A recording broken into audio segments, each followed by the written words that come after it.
Waheshimiwa, karibuni sana kwenye mradi wetu. Mradi wetu wa kuweka taa kwenye umeme unaanzia hapa, ambao tumepokea umeme kutoka kwenye transformer yenye ukubwa wa kVA 500. Baada ya kuja tukapokezi hiki hapa, baadaye tukaingiza kwenye panel hii hapa. Tulivyoingiza humu tukatoa saketi mbili ikaenda kwenye taa kwenye ukuta ambazo ziko kwenye taa 558 na zingine 7 ziko hapa kufanya jumla taa 565. Saketi nyingine moja tumeacha kwa ajili ya kamera, na hapa ndani tumeweka pia vipokezi vingine kwa ajili ya moto utakaotumika baadaye hapa. Kwa hiyo kamera hapa umeme kutokea kwa saketi mbili zile. Saketi hii ya ndio itakayohusisha ukuta, na hizi zinatumika kwa ajili ya taa, na hizi zingine tumeacha kwa ajili ya spare kwa ajili ya baadaye. Hapa ndani tumeweka control kwa sababu tunatumia photo cell kwa inawasha ikifika jioni na kuzima ikifika asubuhi, na kuna contact. Hapa kuna mtambo huu ambao utakwenda kulisha kamera za kwenye ukuta mzima. Kwa hiyo kwa jumla kila taa moja natumia watu 150. Kwa zote kwa kutoa zako kama 500. Kwa hiyo sasa asante sana. Taa 558 tu ukuta 550. Sasa katika 150.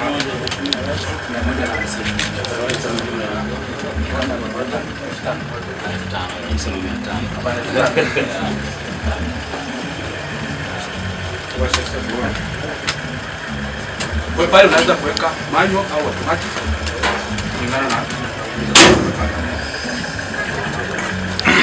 tukio ambapo tutatembea kuelekea kwenye eneo la pamoja kwa ajili ya kupata maelezo mbalimbali ya tukio la leo. Kwa mujibu wa ratiba yetu tuko nyuma sana, na tutaendesha kwa mujibu wa ratiba tulionayo na kwa mujibu wa ratiba tulionayo siku ya leo.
Wanakuja simame kote kushangilia vizuri vizuri.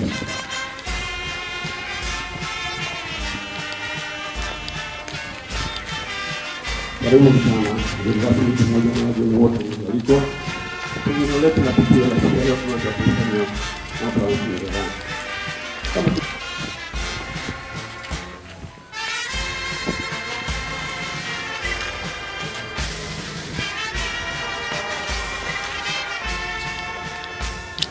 Mbele yetu ni mjengo wa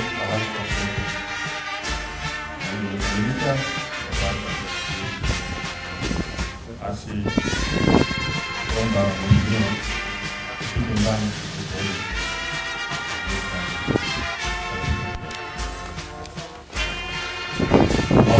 ndani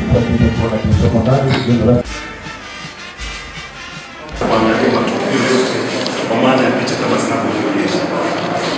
Lakini kwa sababu lengo letu kubwa ni kuangalia ukuta wetu, lakini ndani na kwenye korido zote ambazo umepita, sisi kwa tunawaona hapa, kwa maana tunaweza kuona kwa tunaona kwa maana ya movement zote. Lakini pia maeneo ambayo tulianza pia, ambapo kwa maana hii tunachoweza kufanya kazi ni maeneo ya magetini. Magetini tumeweka kamera mbili nje, mbili ndani, kwa maana ya monitor hawa wachimba madini wanapotoka na kurudi ndani ya ndani. Na tumeweka kamera ambazo zina vitu viwili, facial detection na body detection, kwa maana zimtambue kila anayeingia kwenye madini, kwenye machimbo.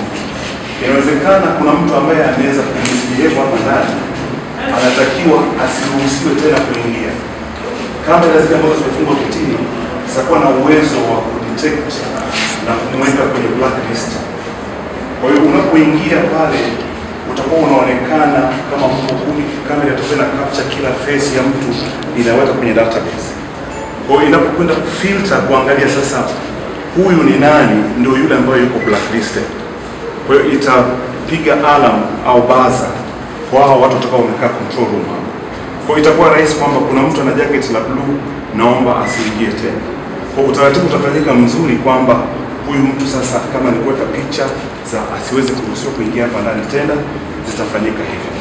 Au huyu mtu hana tatizo, zile kamera zitaweza kufanya ule uwezo, zitakuwa na uwezo huo. Na hivi ninavyozungumza ni kwamba zile kamera tumeshazifunga, lakini pia kuna kamera ambazo zimeanza za maeneo ya ukutani. Kuna kamera ambazo zinaonyesha ukutani, kwa maana ya lengo la sasa zima la huu mfumo wa CCTV, kwamba kila mtu anayejaribu kuruka kwenye ukuta aweze kuchukuliwa na kujulikana ni nani. Kwa hiyo utaona ni kwamba kuna kamera ambazo ziko karibu na getini, kwanza kwenda upande huu wa kushoto ukiwa unaingia getini na upande wa kulia, kwa maana ya mfumo huu utakwenda kwa kilomita zote. Lakini kwa kifupi ni kwamba ukuta wetu wote, kazi ya fiber kwa maana ya backbone imefanyika na imeisha kwa 100%. Tumekuwa na kazi nyingine ya kufanya wiring ya Cat6 cable ambazo zina link zile kamera, nayo kwa kilomita zote ni kwa 100%. Kwa hiyo kinachofuata ni 28% ambazo ni za kufunga kamera kumalizia ukutani, baada ya kukaa na wenzetu wa TEMESA. Kwa sababu gani? Hatuwezi kufunga kamera pasipokuwa na F. Ni kwamba radi ikipiga itapiga kamera zote na tutakuwa hatuna cha kuweza kukieleza, kwa sababu hatutakabidhi mradi, hasara itakuwa ni kwetu na ni kubwa. Kwa hiyo ni kwamba tutakuwa na wenzetu wa TEMESA kwa ajili ya kuhakikisha earthing inafanyika kwenye zile station box. Kila mita 240 utakuwa na station box ambayo itakuwa na switch, itakuwa na UPS, itakuwa na thermostat kwa ajili ya kudetect joto, kuwasha feni, kuhakikisha vile vilivyomo pale ndani vinakuwa salama muda wote, hata wakati joto limezidi. Kwa hiyo pia tutakuwa na umeme unaotoka kwenye hizi waya ambazo ukiziona juu, hizi ni waya za umeme, zitakuwa zinakuwa link kwenye zile station box na mwisho wa TEMESA tutafanya pamoja, na ndio hiyo kazi itakwenda kwa haraka zaidi. Kwa hiyo 28% ambao ni kufunga kamera, maana sisi tutakuwa tunafunga tu kamera na kufanya termination hizi control hizi station box. Kwa hiyo ni briefing fupi.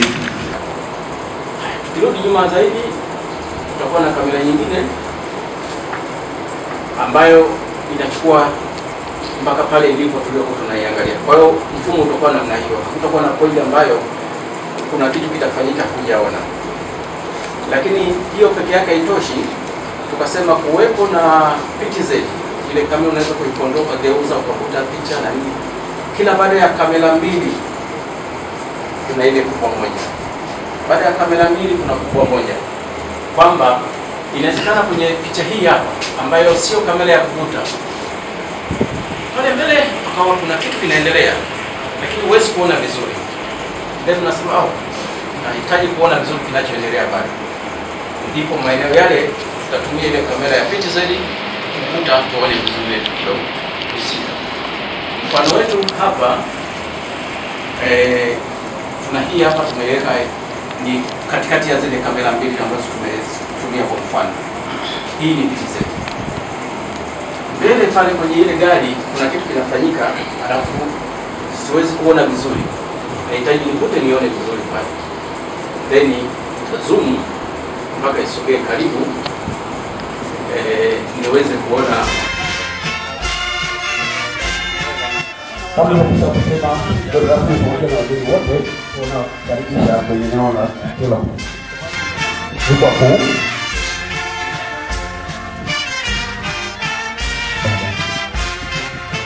Tutakuwa na sana. Thamani ya mkataba ilikuwa ni jumla ya shilingi 716,509,473 na senti 68 ikiwa na VAT imejumuishwa. Katika fedha hiyo, mstiri ambaye ni Wizara ya Madini wameshalipa nusu ya malipo hayo. Katika kazi hii ajira zilitolewa kulingana na maelekezo ya serikali kupitia Wizara ya Madini ambayo iliagiza kwamba watafutwe wakandarasi wadogo watoke katika mikoa inayozunguka mgodi, yani Kilimanjaro, Arusha na Manyara, kwa lengo la kutoa fursa za maendeleo kwa wote.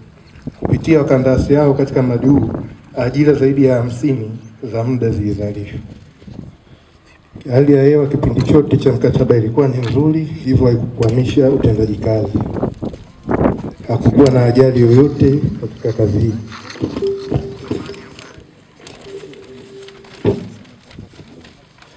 Ndugu mgeni rasmi, changamoto ilikuwa tu ni kutolipwa kwa wakati malipo yalikuwa yamesalia. Naomba kuwasilisha. Asante sana, tupige makofi kidogo kwa wote. Nzuri sana.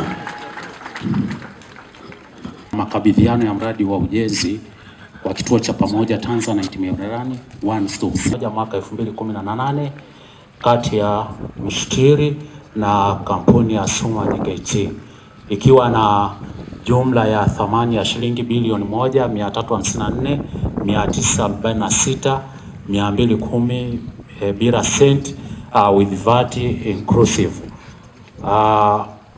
Mshauri elekezi ni National Service Construction Departments Architects, na msimamizi wa mradi ni kitengo cha ushauri majenzi kutoka Wizara ya Ulinzi na Jeshi la Kujenga Taifa MOD Consulting Unit, ambayo ilikuwa na jukumu kubwa la kuhakikisha thamani ya fedha inaonekana na pia mradi unajengwa kwa viwango na kuzingatia taratibu za kimkataba.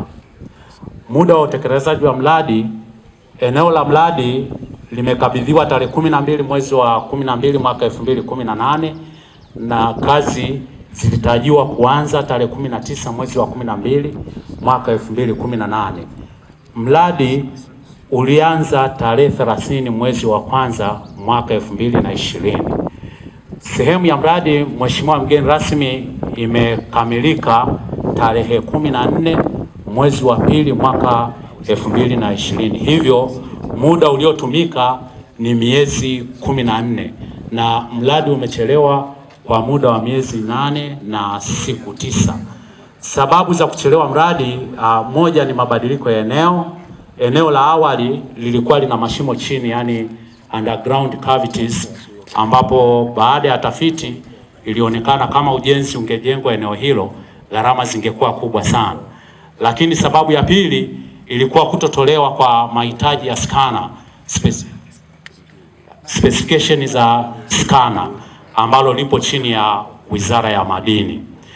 Mheshimiwa mgeni rasmi, mradi unahusisha ujenzi wa jengo lenye ukubwa wa mita za mraba 712 lenye jumla ya vyumba 22.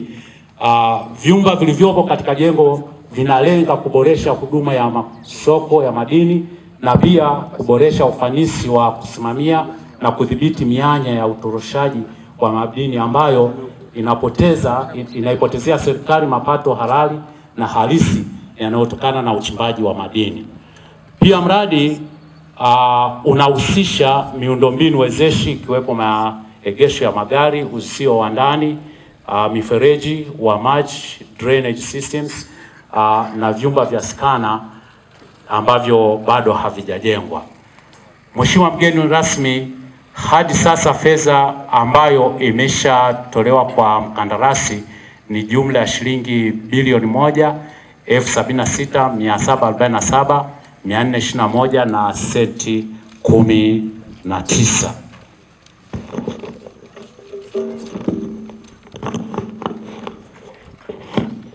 Mheshimiwa mgeni rasmi, kulingana na matakwa ya masharti ya jumla ya mkataba, kifungu cha 10.2 kinatoa mwanya kwenye mradi kukabidhiwa sehemu ya mradi kazi ambazo zimekamilika ili jengo lianze kutumika. Mkandarasi Suma JKT aliomba kukabidhi sehemu za kazi zilizokamilika kwa lengo la kumruhusu mstili kwa kuanza kutumia eneo hilo. Kulingana na kifungu hicho, mstili na mkandarasi wamekubaliana. Msimamizi kwa sehemu yake amejidhihirisha kwa kukagua jengo kwamba lipo kamili na tayari kwa kutumika kwa zile sehemu ambazo zimekamilika. Hivyo kulingana na ukweli huo, taratibu za ukaguzi baada ya kufanyika, jengo liko tayari kwa kukabidhiwa Mheshimiwa mgeni rasmi. Maoni na mapendekezo. Mheshimiwa mgeni rasmi, kuna kazi ambazo hazijakamilika na ziko ndani ya mkataba ambazo ni ujenzi wa scanner blocks. Hii kazi imekwama kutokana na kutopatikana specification za aina ya scanner. Hivyo inashauriwa hitajio hili liweze kutolewa kwa wakati ili kazi iweze kukamilika na mkandarasi aweze kuondoka eneo la site.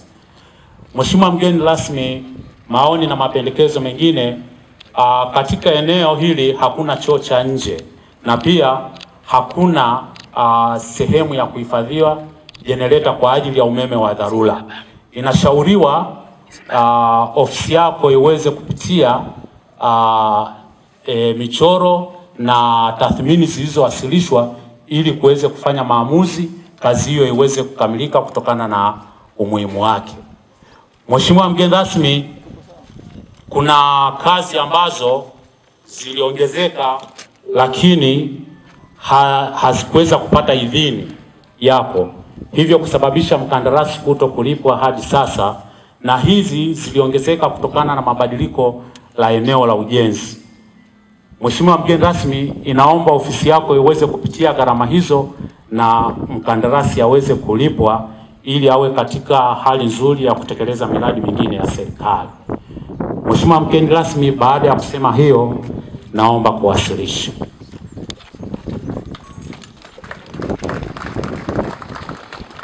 Asante, kabidhi taarifa hiyo. Vizuri, tusimame kwa kupokea taarifa hiyo kwa pamoja. Asante sana. Na kwenda vizuri. Asante sana. Haya. Mheshimiwa sana Waziri wa Ulinzi wa nchi yetu, kaka yetu, kiongozi mkubwa wa miaka mingi, Hussein Mwinyi, waheshimiwa makatibu wakuu mliopo, yupo rafiki yangu Faraji Mnyepe aliyetokea mambo ya nje na leo yuko kwenye wizara hii ya ulinzi. Kaka Hussein Mwinyi, mimi nakufahamu kwa muda kidogo, ukiwa kama kiongozi, waziri, mbunge. Nimekuwa nikikufuatilia kwenye nyayo zako, na mimi kwa niaba ya watu hawa wa Simanjiro nikutakie kila laheri kwenye maisha yako ya kisiasa, ya kifamilia. Ninakumbuka tukio moja nilipokuja jioni nyumbani kwako mwaka 2012, miaka 8 iliyopita. Ukatayarisha chakula kizuri sana pale jioni, mimi na mdogo wako Abdalla, nikiwa kama mgombea au mtiania katika nafasi ya kuwa mbunge wa Afrika Mashariki. Ulitupokea vizuri sana. Mimi nakushukuru kama kaka, mimi nakuona kama kiongozi, lakini kubwa zaidi ni unyenyekevu wako. Kwa kama mbunge na waziri pale bungeni, unatufundisha si vijana wadogo kwamba kumbe unaweza ukawa na madaraka, ukakulia na Ikulu, lakini ukaendelea kuwa mnyenyekevu kuliko mtu wa kawaida. Maana sio kila mwenye madaraka na mwenye fedha anaweza akawa mnyenyekevu, lakini wewe ni mfano wa kipekee, na Mungu wangu huyo ambaye mara nyingi nikimwomba anafanya maajabu kwenye maisha haya, Mungu na akutangulie na akubebe, uendelee kuwa mnyenyekevu, na si vijana wadogo zako tuendelee sisi kukuiga wewe kama nuru na kielelezo sahihi cha madaraka ya nchi yetu. Mungu akubariki sana. utakia kila la heri. Karibu Simanjiro. Lakini la pili ni kushukuru kwa kuongoza jeshi letu kwa ujumla wake. Wametuwekea kielelezo ambacho sisi watu wa Simanjiro miaka nenda rudi tutajivunia kwamba tumewahi kutumikiwa na jeshi letu la wananchi. Wametujengea ukuta unaomeremeta mzuri ambao una jina la rais wetu mpendwa Mheshimiwa John Pombe Magufuli. Na kushukuru wewe kwa niaba ya jeshi, naomba ufikie salamu zangu. Najua wengine nimeona ambavyo vyo mimi sijui hivyo. Mimi najua vyo vya kisiasa tu. Lakini hivyo vingine mimi sivielewi. Naona tunyota huko, na Mungu akubariki sana.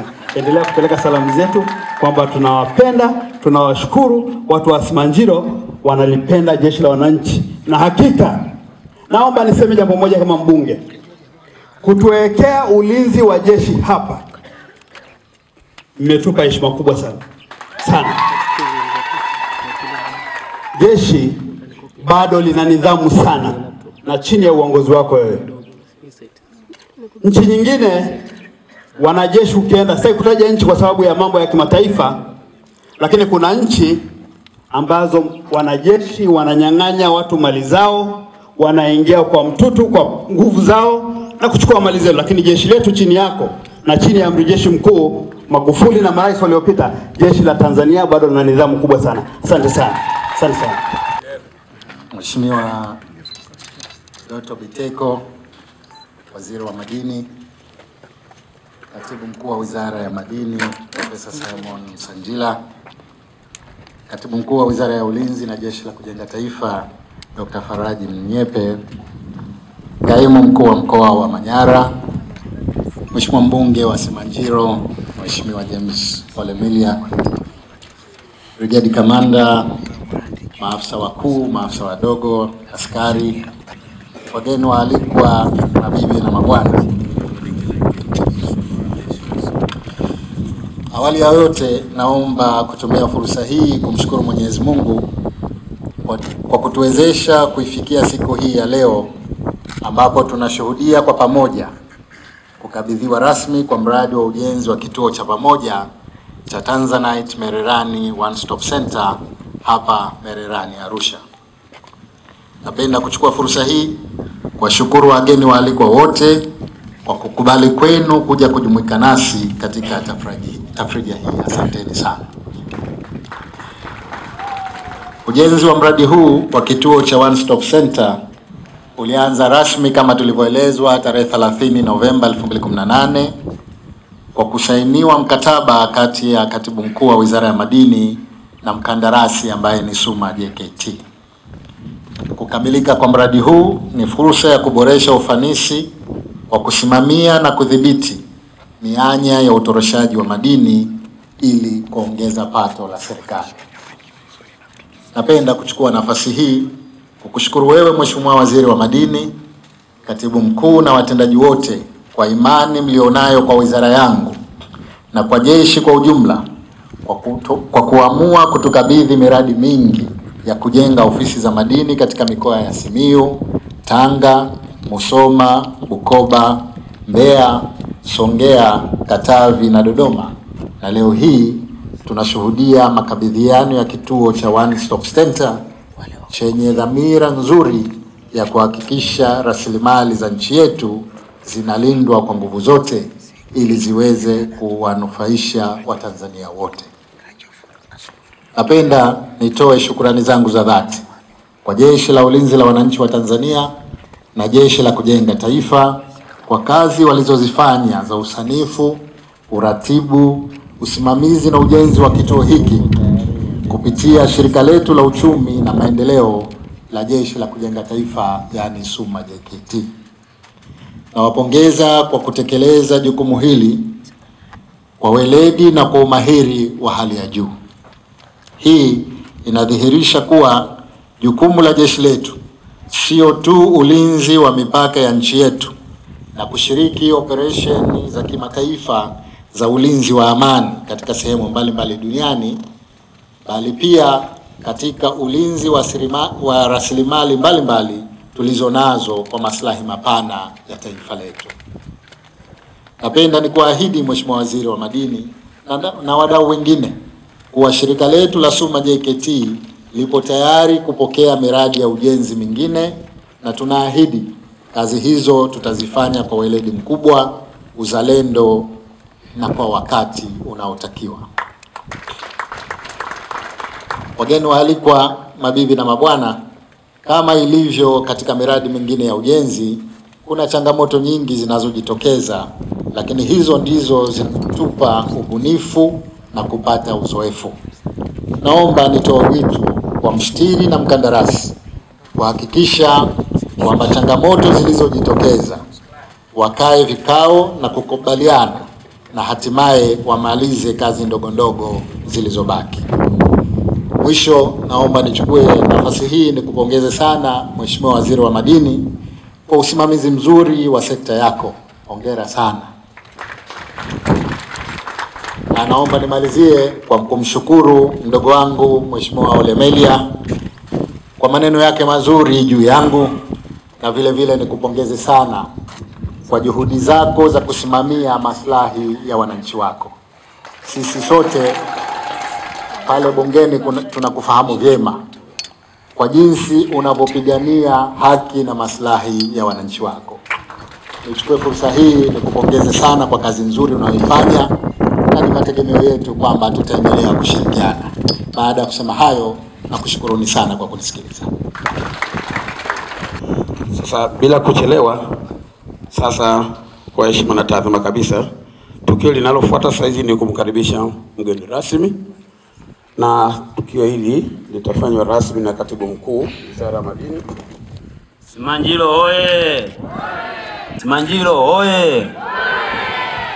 Mheshimiwa Dr. Hussein Mwinyi, mbunge, Waziri wa Ulinzi na Jeshi la Kujenga Taifa, Mheshimiwa Mofuga Chastino, Kaimu Mkuu wa Mkoa wa Manyara, Profesa Simon Msanjira, Katibu Mkuu Wizara ya Madini, Dr. Faraji Kasidi Mnyepe, Katibu Mkuu Wizara ya Ulinzi na Jeshi la Kujenga Taifa, Katibu Tawala wa Mkoa wa Manyara, Mheshimiwa James Ole Melia, mbunge wa Simanjiro, Mheshimiwa Mkurugenzi Mtendaji wa Halmashauri ya Wilaya ya Simanjiro, Profesa Shukrani Manya, mtendaji wa Tume ya Madini, watendaji wote wa Wizara ya Madini ukuta katika eneo la machimbo ya Mererani hapa Simanjiro Manyara.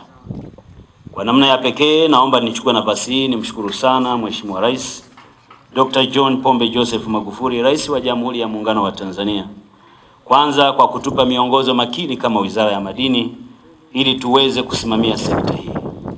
Ni wazi kiongozi wetu huyu mstari wa mbele na champion mkubwa wa kutetea maslahi ya Watanzania na hususan rasilimali za taifa. Bila uongozi madhubuti wa Mheshimiwa Rais, bila shaka haya tunayoyaona hapa yasingetokea. Na kama kuna pongezi yoyote inayoweza kuletwa Wizara ya Madini, basi pongezi hiyo haitustahili sisi isipokuwa yeye mwenyewe Dr. John Pombe Joseph Magufuli, rais wetu. Lakini naomba vile vile nichukue nafasi hii nimshukuru sana Mheshimiwa Dr. Hussein Mwinyi, Waziri wa Ulinzi na Jeshi la Kujenga Taifa, kwa wizara yake, kwake yeye binafsi, kwa kusimamia vizuri ujenzi huu ambao leo tunapokea majengo yake.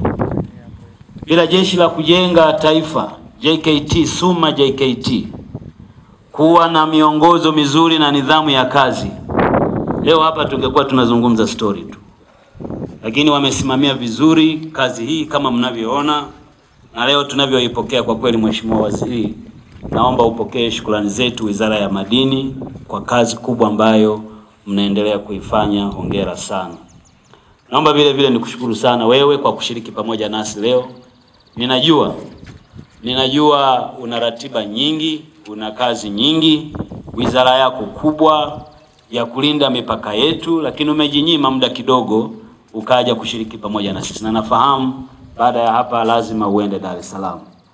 Na hili linatokana tu kama alivyosema Mheshimiwa Melia, unyenyekevu wako. Kwa kweli tunakushukuru sana. Na wale msiofahamu, Mheshimiwa Waziri wa Ulinzi kwa historia ndio mtu ambaye aliwahi kuwa mbunge bara na visiwani. Hakuna mtu aliyewahi kuvunja hiyo rekodi. Yaani bara wanakupenda, wanakuchagua unakuwa mbunge, unaamua siku moja uvuke uende na visiwani, nako wanakuchagua unakuwa mbunge. Lakini siri kubwa ambayo unayo Mheshimiwa Waziri ni huo unyenyekevu wako. Na mimi najifunza sana kwako. Ninajua siwezi kufikia hata robo, lakini namuomba Mungu anipe uwezo nifikie hata robo yako. Siku moja nikutaje kama role model wangu. Nakushukuru sana, karibu sana, karibu sana, tunakushukuru sana. Nitawapeni mifano michache. Tulivyoanza utaratibu wa kubadilisha sheria, yalitokea makampuni yakatutisha.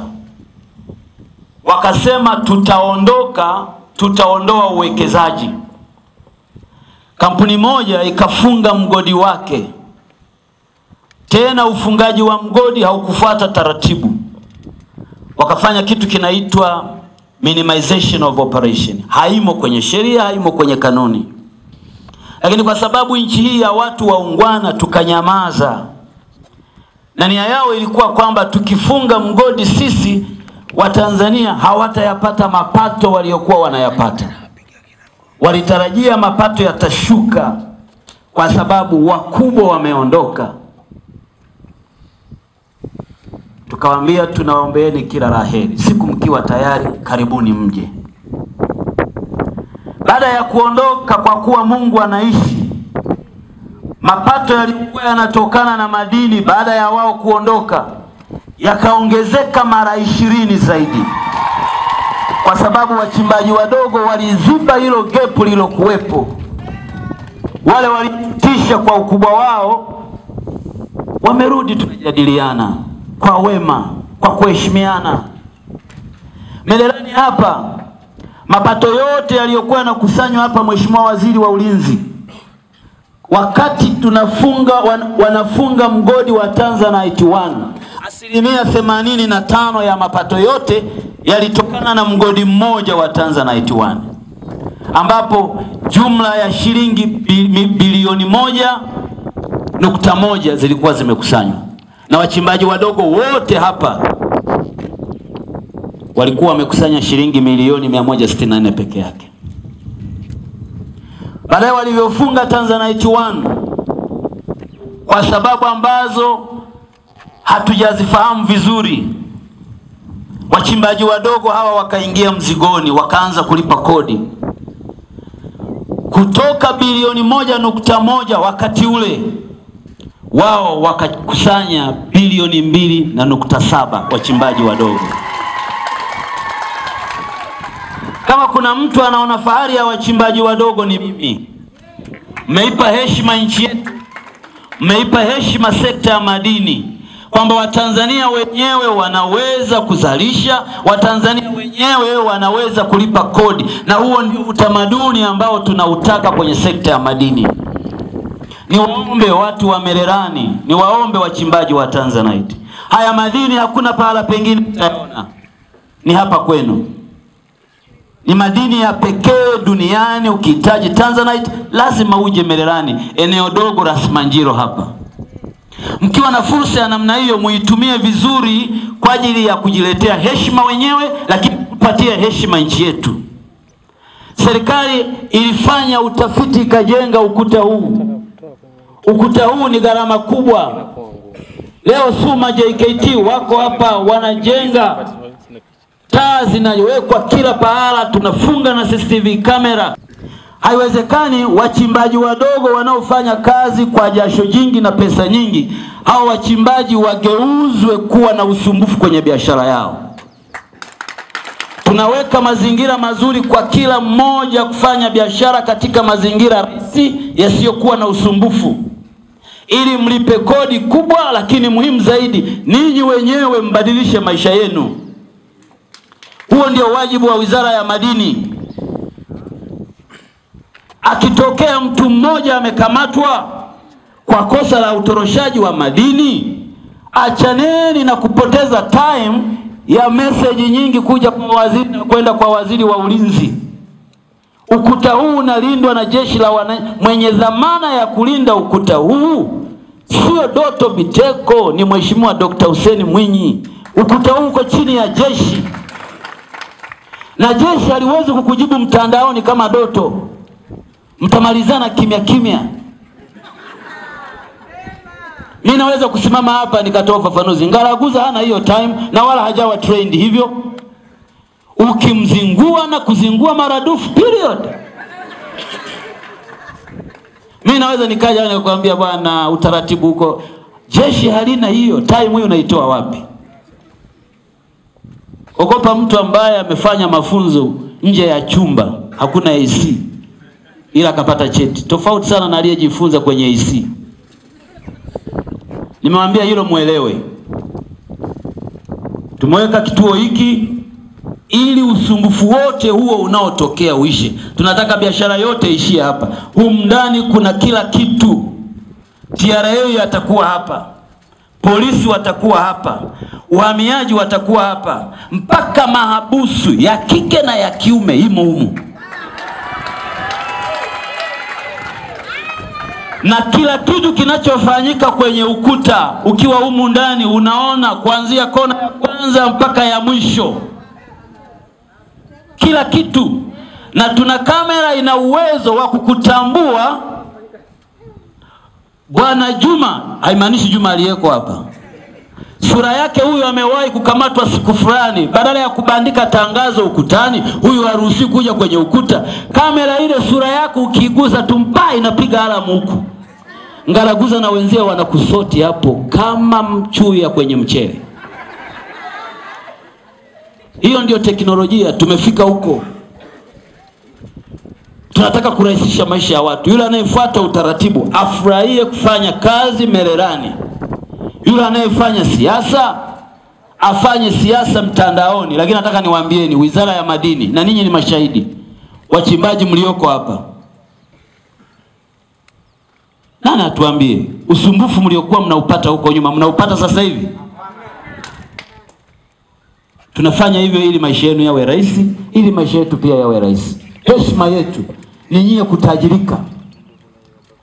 Na Mheshimiwa Rais anasema anataka aone mamilionea wa Kitanzania. Mheshimiwa Rais amewapa fursa wa Tanzania kipindi hiki muweze kunufaika na rasilimali. Msicheze fursa hii. Haya madini yataisha. Yakiisha yatabaki mashimo. Huu ukuta yatakuwa makumbusho. Wajukuu zetu watakuja kuonyeshwa ukuta huu kuliwahi kuwemo machimbo ya madini ya Tanzania ambayo hayapo kwa sasa. Tuache kitu kikubwa, baada ya watoto wetu, wajukuu zetu wakija tuwaambie kwa Tanzanite hii ndio maana mnaona kuna reli ya kisasa. Kwa Tanzanite hii ndio maana mnaona kuna hospitali nzuri. Hiyo ndio legacy tunaweza kuifanya, na hiyo ndio maana ya sisi kuwa hai wakati huu. Naomba niagize Tume ya Madini, leo tunawakabidhi jengo hili. Litunzeni jengo hili ili nia njema ya serikali ya kufanya uwekezaji mkubwa ilete matunda. Haina maana gharama ya uwekezaji hapa isiporudi. Hii ni biashara kama biashara nyingine. Unajenga ukuta, unaweka one stop center, gharama yote uliyoiweka pale lazima uirudishe kwa namna nyingine. Tume ya Madini yatunzeni majengo haya. Kusitokee taa moja imeungua, watu wanakaa kimya mpaka ziungue 20 ndio mnaleta bili. Kakiharibika kadogo rekebisheni mara moja. Jeshi la Wananchi la Tanzania, SUMA JKT wamemaliza kazi yao. Itakuwa aibu sana baada ya miaka miwili hapa tunaleta mkandarasi mwingine wakuja tena kufanya rehabilitation wakati tungeweza kufanya wenyewe. Mheshimiwa Waziri, naomba nikushukuru sana wewe pamoja na watendaji wako na makamanda wa wizara yako kwa kuwa bega bega na sisi katika ulinzi wa rasilimali madini. Nafikiri unafahamu kuwa mshauri wa kazi hii alikuwa ni idara yako ya ushauri ambao walijitolea kufanya kazi hii mchana na usiku. Kwa moyo wa dhati naomba niwashukuru sana. Sisi Wizara ya Madini tunawaamini. Mheshimiwa Waziri, Wizara ya Madini tunawaamini. Ndio maana miradi yetu yote hatukumpa mtu mwingine isipokuwa SUMA JKT, kwa sababu imani na ninyi, mna uadilifu mkubwa, ni waaminifu kwenye gharama, na kwa kweli hamtupigi. mnafanya kazi na mnatupa ushauri. Ushauri uliotolewa hapo wa kujenga choo cha nje, katibu mkuu, haraka iwezekanavyo kaa na wataalamu ili choo cha nje kama ilivyoshauriwa kiwekwe. Sio gharama kubwa. Tumeshauriwa pia tuwe na reservoir ya maji. Wakati huo huo shirikiana na Wizara ya Maji ili tutengeneze mfumo wa maji kwa ajili ya jengo hili. Nataka mtu akija hapa aje kweli Mererani kwenye ukuta mahali pazuri. Kila kitu humu mpaka kiyoyozi kimo, ndugu zangu. Haya hayakuwahi kuwepo mpaka Dr. John Pombe Magufuli alivyoamua yawepo. Niwashukuru sana sana Jeshi la Wananchi wa Tanzania kwa kuendelea kulinda ukuta huu na shughuli zilizomo. Imani yetu baada ya kuongeza teknolojia ya ulinzi itawarahisishieni nyie kazi. Msivunjike moyo, pigeni mzigo. Nchi inawategemea sana sana sana. Niwatakieni kila la heri. Baada ya kusema hayo, niwashukuru tena Mheshimiwa Waziri kwa kuja. Najua unasafiri. Nikutakie kila la heri kwenye safari zako. Naomba unikishie salamu zetu nyingi Wizara ya Madini kwa wasaidizi wako akiwemo CDF na wengine. Kwa kweli tuna imani kubwa na ninyi. Mungu awabariki sana. Na tukiwahitaji wakati wote msituchoke. Sisi bado tuna shughuli nyingi za kufanya pamoja na nyinyi. Baada ya kusema hayo, naomba sasa kutamka kwamba jengo hili tunalipokea. Na baada ya kulipokea hapa nitalikabidhi kwa Tume ya Madini kwa ajili ya kulisimamia. Mungu awabariki sana. Asanteni sana.